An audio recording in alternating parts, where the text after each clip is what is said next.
Bem-vindos, bem-vindas mais uma vez a mais uma edição do programa GNC, Gestão, Negócio e Conjuntura. Um programa da Escola de Gestão e Negócios cujo propósito é trazer temas contemporâneos, temas atuais do mundo dos negócios, da economia, para compartilhar com a nossa audiência. E hoje nós temos aqui um professor da instituição, professor aqui da Escola de Gestão e Negócios, professor Paulo Egídio Teixeira, que é professor de várias disciplinas relacionadas a tributos, e hoje nós vamos aqui repercutir um pouco a recente publicação dele sobre prosperidade coletiva. Vamos então conhecer um pouquinho mais sobre essa obra, mas sem antes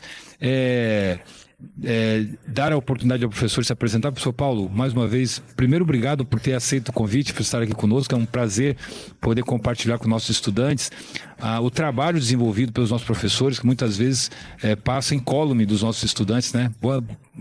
Seja bem-vindo mais uma vez e obrigado pela presença. Ok, Ivonei, eu que agradeço o convite. É um prazer estar podendo falar com vocês, com os alunos, para poder instruir um pouco sobre a prosperidade coletiva, que é o tema do livro. Professor, o seu tema, né, de prosperidade coletiva nos remete essencialmente aqui a tributos, que eu acho que é a linha mestra da sua discussão, da sua proposição no livro. Antes de entrar na temática do seu livro em particular, porque aqui eu estou curioso para saber como eu vou me prosperar, né, individual e coletivamente. Então vamos explorar um pouquinho mais isso. Nós estamos nesse contexto hoje de reforma tributária no Brasil. Depois de 30 anos, o Brasil encaminha aí uma proposta de reestruturação do nosso modelo tributário. E você, como especialista dessa área, como você está vendo esse contexto de mudança?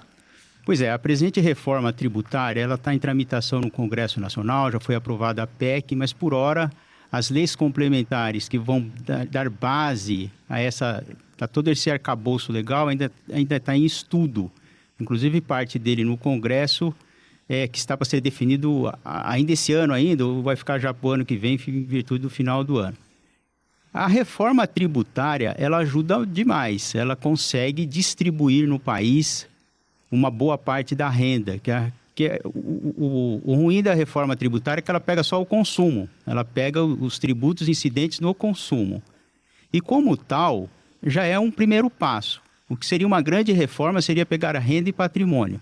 Mas falando dessa do consumo, que é a que está em prosa, por que ela é bom? Porque hoje, se um cidadão compra qualquer coisa, né, no Nordeste, por exemplo, o dinheiro dele, se ele compra um carro aqui no Grande ABC, se ele compra um carro aqui no Grande ABC, o dinheiro do imposto dele vem aqui para o ABC.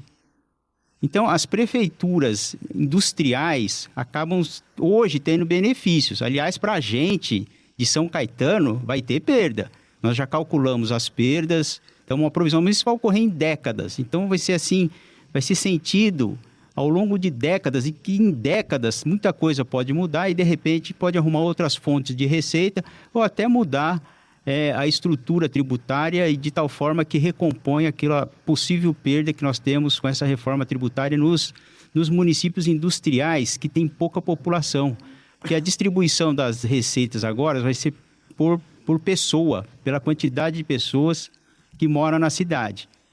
E de tal forma que as pequenas cidades agora, com imposto no consumo, né, no destino, ao invés de desviar esse dinheiro para os centros industriais, vai ficar lá na origem. Então isso vai espalhar dinheiro para todo o país, vai ser uma grande distribuição, mas quem vai sofrer são as cidades, tal qual São Caetano, Paulínia e outras cidades que hoje concentram, que são na origem da produção. Mas, professor, eles estão levando em conta aí, está se discutindo um parâmetro de redistribuição desses tributos, né? Porque a ideia é criar o IBS e o CBS, e esse CBS e esse IBS ele vai ser distribuído, pelo menos parte dele distribuído com os municípios, como uma forma de compensação dessas eventuais perdas que os municípios tiverem, né? Agora, isso vai acontecer por meio dessas leis complementares, né? Perfeito. Isso vai ocorrer em décadas, vai ter um índice, né, que vai pegar a arrecadação média dos municípios em um período de ano que não está determinado ainda e esse período de ano ele vai se manter, vai haver a transferência para esses municípios e num dado momento, depois de tantos anos, começa a declinar essa transferência. Nesse espaço de tempo, que são muitos anos, dá para os municípios se reestruturarem. E aí os tributos sobre patrimônio, como por exemplo o ITBI, ele pode aumentar, o IPTU pode aumentar num cenário aí de perda de arrecadação com o ISS, né? Pode sim. Que são impostos sobre patrimônio que não estão sendo abrangidos por essa mudança tributária. Legal. Professor, ó, eu vi no seu livro uma expressão que me chamou muita atenção e que na verdade é uma pergunta aqui, né? Ou, na verdade uma invocação, né? Como alcançar o sucesso preservando o meio ambiente. É possível? Primeiro, eu queria saber de você o que você está chamando de sucesso nesse contexto e de que maneira é possível, então, ter sucesso preservando o meio ambiente, por exemplo. Então, o sucesso está na gestão da sociedade. O livro, ele parte de uma premissa que sem uma gestão tributária eficiente, a dinâmica de funcionamento do sistema econômico leva à concentração de renda. Essa é a premissa. Então, a gestão da sociedade, sem uma divisão de tributos coerente, leva à concentração de renda. A concentração de renda leva à concentração do patrimônio. E essa concentração de renda e patrimônio, se não houver uma gestão tributária eficiente, ela se perpetua no tempo, passando de geração para geração. O livro ele aborda os problemas. O problema é a concentração de renda. Eu diria que é o maior problema da economia atual. O maior problema dos clássicos é a escassez de recursos. Mas para a gente aqui analisando o estudo, nós estamos colocando que a escassez de recursos é realmente um problema econômico. Mas até chegar à escassez de recursos, a gente está passando pela concentração de renda. Esse é o primeiro problema a ser enfrentado. E a concentração de renda gera a concentração do patrimônio, a perpetuação. Então, o livro aborda os problemas que levam à concentração de renda, no primeiro capítulo, e no segundo capítulo, as soluções para esses problemas, são os casos de sucesso. Porque, veja, embora a gente esteja falando, a gente trata no livro de teoria econômica como um todo. Então, a gente não trata de um país, não é o Brasil, não é um país específico, é a teoria econômica. Então, o grande problema é a concentração de renda. Nós, no livro, levantamos umas 10 situações em que se concentra a renda. E que as principais são os lucros exorbitantes, são os juros e os aluguéis. Aí tem um monte de outros, inclusive passa pela corrupção, sonegação, etc. Então, a dinâmica de funcionamento de um sistema econômico, sem uma gestão tributária eficiente, leva à concentração de renda. Essa concentração de renda, ela ocorre em virtude da lógica de funcionamento de um sistema econômico. Você falou da gestão dos tributos, que é a origem do problema. Como é essa gestão e como ela deveria ser, então, para evitar esse problema da concentração? Então, a lógica do sistema para a tributação hoje, nos países que não têm sucesso econômico, os países de terceiro mundo, elas estão inseridas no consumo, como é o caso do Brasil, Argentina, México. Então, esses países, eles têm uma tributação forte no consumo e pouco tributa renda e patrimônio. Isso faz com que o dinheiro não circule, porque à medida que populações de alta renda, cada vez ganhando mais, ela passa a poupar esses recursos. Mas poupar é um bom negócio, não é? Desde que alguém gaste do outro lado o dinheiro. À medida que não tem ninguém gastando, não tem ninguém tomando esse dinheiro emprestado, a circulação de moeda começa a ficar comprometida. Uhum. E assim, não gira a economia. Então, a gestão, aqui no caso, você está se referindo à estrutura tributária, à estrutura legal que faz com que esse sistema tributário desigual opere, funcione. Então, é disso que você está chamando de gestão. Sim, a gestão tributária, eu estou chamando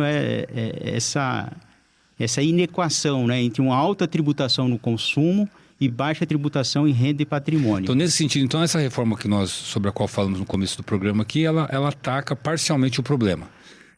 Ela é bem ineficiente no ponto de vista de distribuição para um desenvolvimento econômico robusto, o país crescer 3, 5, 7, até 10% ao ano. Um país como o Brasil, países que têm uma tributação forte no consumo. O ápice do livro é quando eu comparo a tributação dos países desenvolvidos, os países de sucesso econômico, como eles tributam fortemente renda e patrimônio. E na contramão, os países de insucesso, os países pobres, como eles têm uma tributação mais forte no consumo. É impressionante a relação invertida. Então, países que tributam fortemente renda e patrimônio têm alto IDH. Caso da Dinamarca, Suécia, os países europeus, Japão, Estados Unidos, Alemanha, são países que tributam fortemente a renda e o patrimônio e baixo o consumo. Porque a lógica é clara. Sendo baixa a tributação no consumo, os produtos são baratos, a população compra, as lojas vendem, as indústrias fazem pedidos, ou melhor, as lojas fazem pedido para as indústrias, na hora de produzir tem que contratar gente vai levar ao pleno emprego. Professor, a conta é mais ou menos simples de ser feita, né? Você imagina um mercado de consumo no Brasil de 212, 215 milhões de habitantes, dos quais 100 milhões, 110 milhões geram algum tipo de renda por meio do seu trabalho, mas ainda que 80% desse contingente ganha até 3 mil reais, ou seja, se a gente consegue mexer pouco nessa tributação desigual, a gente consegue potencializar fortemente o mercado interno e levando o país para uma classificação mais de classe média, né? Ainda que muito distante, né, de uma classe média como é a alemã, a europeia, a dos países nórdicos, mas nós caminharíamos nessa direção, né? Perfeito. O livro ele destaca o seguinte, que se implantado corretamente uma gestão tributária em que privilegie renda e patrimônio, nós vamos aumentar o número de ricos, porque a produção será muito maior. Os ricos de hoje não vão perder dinheiro, pelo contrário, eles vão ganhar mais ainda e vai formar uma nova classe de ricos. E depois nós teremos uma classe média bastante pujante, poucos pobres, e nós vamos eliminar de vez a extrema pobreza, quando aplicado de forma correta a gestão tributária em um dado país, como são os países da Europa, Japão e os países de sucesso econômico. Professor, num recente relatório do Banco Mundial, apontava uma preocupação com os novos bilionários jovens. Eles têm herdado bilhões de dólares dos seus pais, enfim. E isso tem gerado um grande problema até moral, porque tem havido uma crise de liderança, ou seja, os países ricos não têm conseguido formar lideranças à altura, porque os herdeiros, eles não querem assumir a posição daqueles que produziram aquela riqueza. E aí eu fiquei pensando um pouco sobre isso. Talvez nesses países, no caso dos países europeus e países nórdicos, a taxação sobre patrimônio, sobre herança, ela é muito elevada exatamente para mitigar, em alguma medida, esse chamado risco moral. É por aí, não? Eu entendo que sim. O Japão tributa a herança em até 55%. É justamente para privilegiar o mérito, né? Porque se o herdeiro passa a ganhar, ocorre esse fenômeno que o professor levantou. Ele não tem aquelas características do pai, do avô, do bisavô para tocar o negócio. Então, o japonês e outros países tributam fortemente a herança justamente para, em se tirando dinheiro desse nicho, né, desse segmento, é possível baixar a tributação no consumo do país. Ela fica fortemente centrada em renda e patrimônio. No fundo, nós estamos falando aqui de desenvolvimento no longo prazo.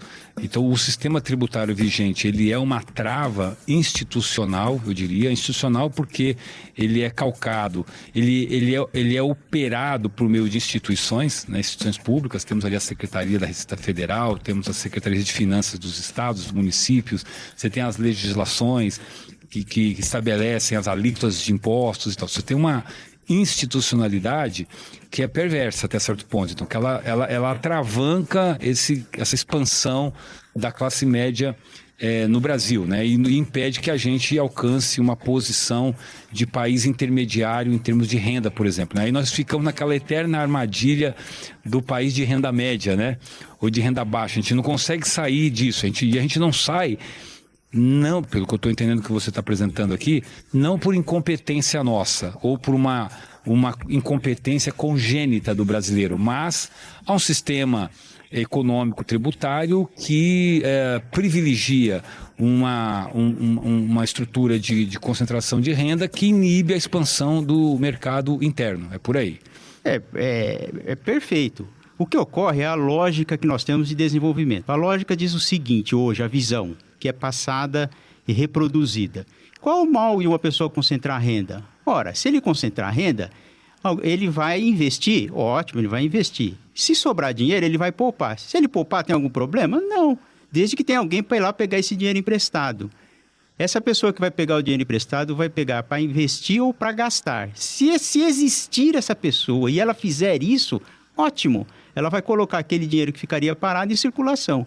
Ocorre que nós estamos chegando no mundo numa saturação das pessoas capazes ou com propensão a pegar dinheiro emprestado. Essa é a questão. Agora, se a renda se concentra, se não tem tomadores de empréstimo para colocar esse dinheiro em circulação, quem que vai fazer isso?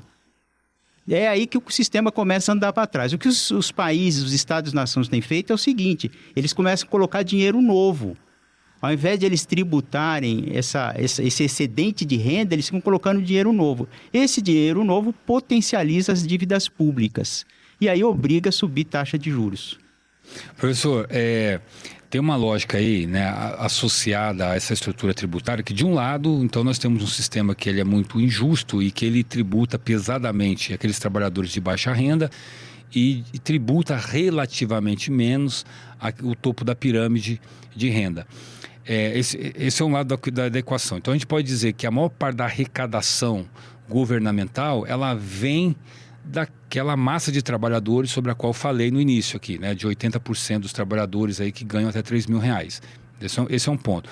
O outro ponto é que este mesmo país que gerencia esses tributos também gerencia a sua dívida pública, que é lastreada essencialmente na taxa de juros, que é aquela taxa de juros praticada pelo Banco Central e que é operacionalizada pelo Tesouro Nacional. Isso tem implicado a um pagamento de juros extraordinário. Nós estamos falando aqui de R$800 bilhões por ano, aproximadamente. Então, se a gente fizer uma conta aqui, nós estamos arrecadando 33% do PIB e estamos gastando 7%, 8% do PIB com o pagamento de juros da dívida, portanto, nós estamos gastando quase 1/3 do que nós estamos arrecadando só na forma de arrecadação, e se 70% dessa arrecadação ela vem de fontes ruins, porque elas vêm daquelas camadas mais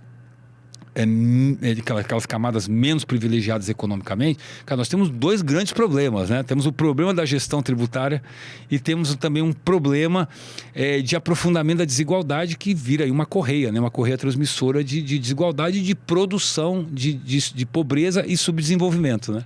É como se o atropelado estivesse fazendo a transfusão de sangue para o atropelador, né? Esse é o fenômeno que ocorre na gestão tributária.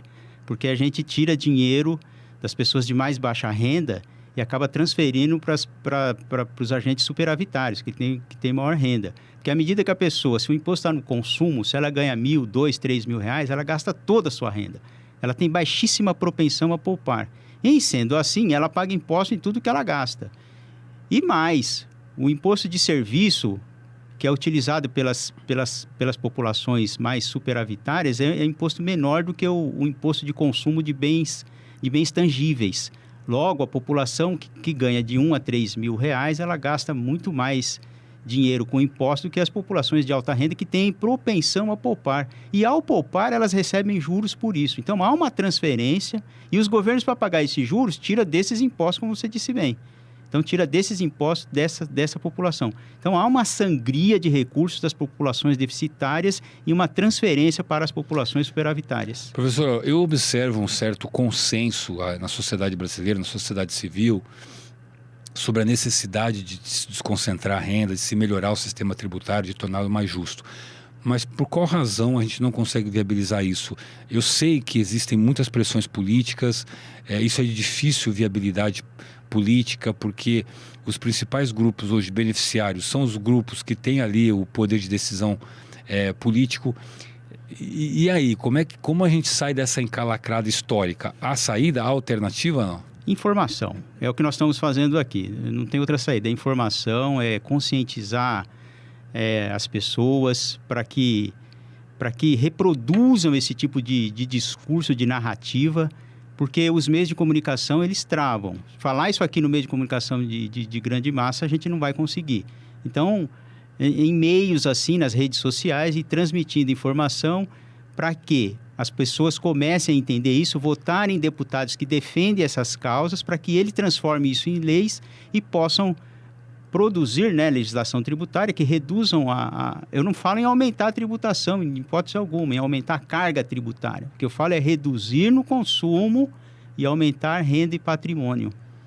Isso já é um desafio e tanto, né? Porque quem vai aprovar isso é quem tem mais renda e patrimônio. Então não o faria. Sim, né? sim. Professor, mas você faz uma referência aqui à sustentabilidade. Eu queria te ouvir a respeito disso. De que maneira essa gestão tributária, ela impacta nessa sustentabilidade, nessa preservação aí do meio ambiente? Qual é essa relação? Pois é, o livro então ele aborda, o primeiro são os problemas, né, que é a concentração de renda, e é destrinchado aí no cerca de 10 metodologias que ocorre a concentração de renda. Depois nós temos as soluções de problemas. As soluções passam também por umas 10 medidas que são citadas no livro, que vão de imposto para poder equalizar a riqueza da sociedade, a produção, a produtividade da sociedade. A gestão tributária, quando olhada do ponto de vista para ajudar no meio ambiente, ela tem que esquecer o Brasil. Nós temos que pensar num país que já atingiu um grau de desenvolvimento, por exemplo, Europa, Japão, Estados Unidos, Canadá, etc. Nós temos que pensar neles.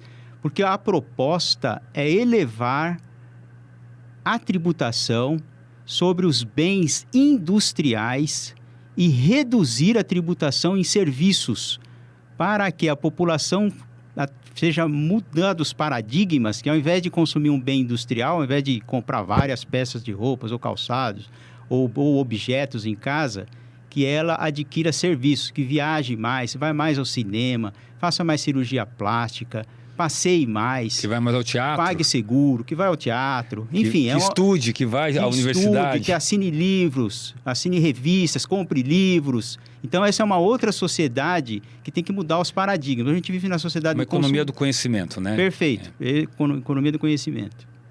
Ou seria também o pagamento de seguros. Hoje, você se preocupa com coisa, você poderia pagar seguros que a gente nem ouve falar, mas que poderia existir, ficariam pessoas de plantão para poder fazer a manutenção do bem, etc. Seria uma economia voltada bem para os serviços e sair do foco da industrialização.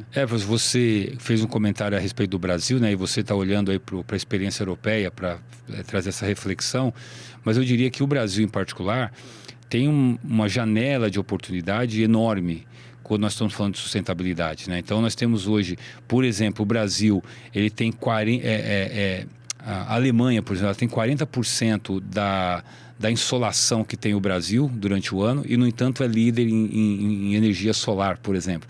Quer dizer, nós que deveríamos liderar essa agenda. Agora nós estamos falando muito dos carros híbridos. Nós deveríamos dominar a tecnologia de fabricação de baterias, né, a lítio. E, portanto, ainda não somos, né? Por uma série de razões, porque a gente não prioriza ou porque a gente não adota políticas suficientemente robustas para desenvolver esses segmentos. Nós temos o biocombustível, o etanol de segunda geração, temos uma autonomia hídrica que invejável. Eu vejo que a gente tem muitas possibilidades. Eu acho que talvez o grande desafio é convencer o brasileiro a parar de sofrer de um certo complexo de vira-lata e entender as nossas potencialidades e como fazer isso. Não tenha dúvida. Essas questões de engenharia, nós temos muito que evoluir.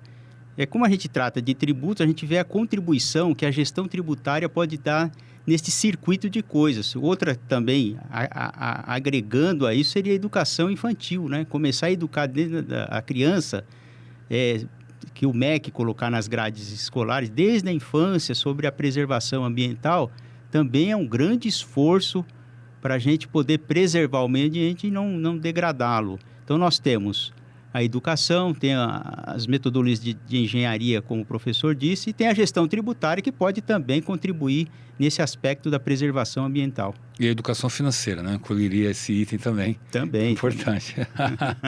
Professor, obrigado mais uma vez, viu? Eu espero que você venha outras vezes para o nosso bate-papo aqui. Foi excelente essa conversa. Eu disse que são vários assuntos aqui pendentes, mas enfim, eu acho que deu para a nossa audiência ter uma ideia do que trata o livro, e essa foi o nosso propósito aqui. Eu que agradeço, eu fico à disposição, se precisar, só chamar, a gente está aí para conversar. Muito obrigado. Obrigado. Então, ficamos por aqui e aproveitamos para convidá-lo para a próxima edição do nosso programa. Tenham todos aí uma excelente noite, um abraço e até mais. Tchau, tchau.